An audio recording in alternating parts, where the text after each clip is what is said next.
In this video, we ended up with a minor oops when I ended up putting the aircraft on its nose. These videos that we're taking here are a series of about an hour's worth of flight tests that we're doing. We have several configuration changes on the aircraft that we're testing, and in the case of this video segment, we're testing the landing gear, the wheels, and the brakes. The brakes that we're testing are actually mechanical disc brakes that are designed for bicycles. So we didn't really know how they're going to work out because no one's really tried this in the past.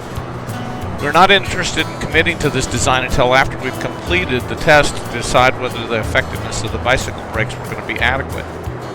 The wheels and the brakes that we're testing were designed and built originally for the EMG-5 aircraft that we are no longer pursuing. As it turned out, the brakes are more than effective for this aircraft, and we really like the overall design, and we're going to keep this system on the aircraft. However, the wheels that we originally adapted to the bicycle brakes are a little bit small for the EMG-6. So we're going to switch these out for the larger 6-inch wheels using the 13x406 tire that is used on the production prototype of the EMG-6. Because this installation is temporary, we just mounted the brake levers, which are bicycle brake levers, mounted to the stick on the left-hand side of the fuselage. We also rotated the throttle around 180 degrees away from the brakes so that we could have easy access to the brakes during the testing phase. You can see in the video the low landing speeds require only just a light tap on the brakes as we come to a stop. On the takeoff, I'm going to try and get a video of the ability to power up the aircraft with the throttle, holding the brakes, and then raise the tail of the aircraft before I begin the takeoff roll.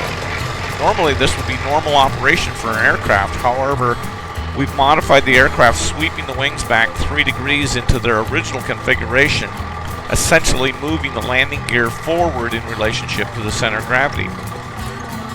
You can see with our goofy temporary setup that the throttle can't be operated simultaneously with the brakes with one hand, and therefore I'm having to use my right hand to advance the throttle to full throttle while I hold both brake levers in my left hand. You can see that the brakes are more than effective and able to hold the aircraft at bay even with the throttle at wide open position. However, the center of gravity shift that's taking place with the wings being moved aft requires more lift on the tail even with full down elevator than is possible with the current landing gear placement. Realizing this, I try to let the aircraft roll forward and then using the inertia of the aircraft clamp on the brakes enough to get the center of gravity to pitch up over the top of the main wheels.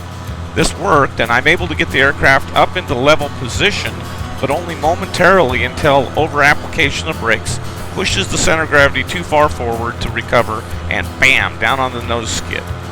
Now the aircraft has a nose skid and is designed to be able to go over on the nose when operating in the tail dragger or the monowheel configuration, so there's no damage that's done to the aircraft.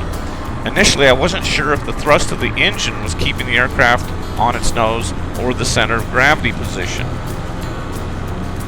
If it was simply the high thrust line, I didn't want to chop the throttle and let the tail fall from its extreme height.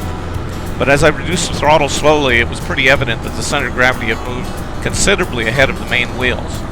Now I could simply place my feet on the ground and push the tail back down onto the ground, but once again I didn't want to take the risk of damaging the tail by slamming it from that altitude.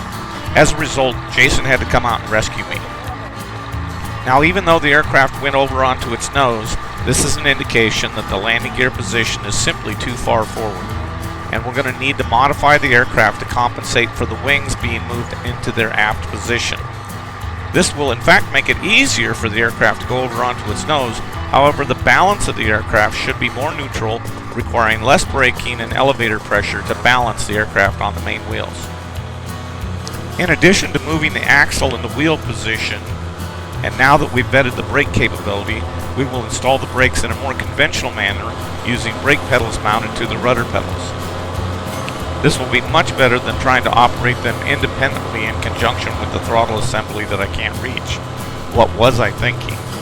The ability to control the throttle and the brakes independently and in conjunction with the elevator control should make the aircraft really easy and fun to maneuver on the ground with the tail up.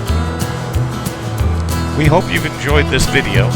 If you'd like more information about building and flying the EMG-6, please visit our website at www.electricmotorglider.com.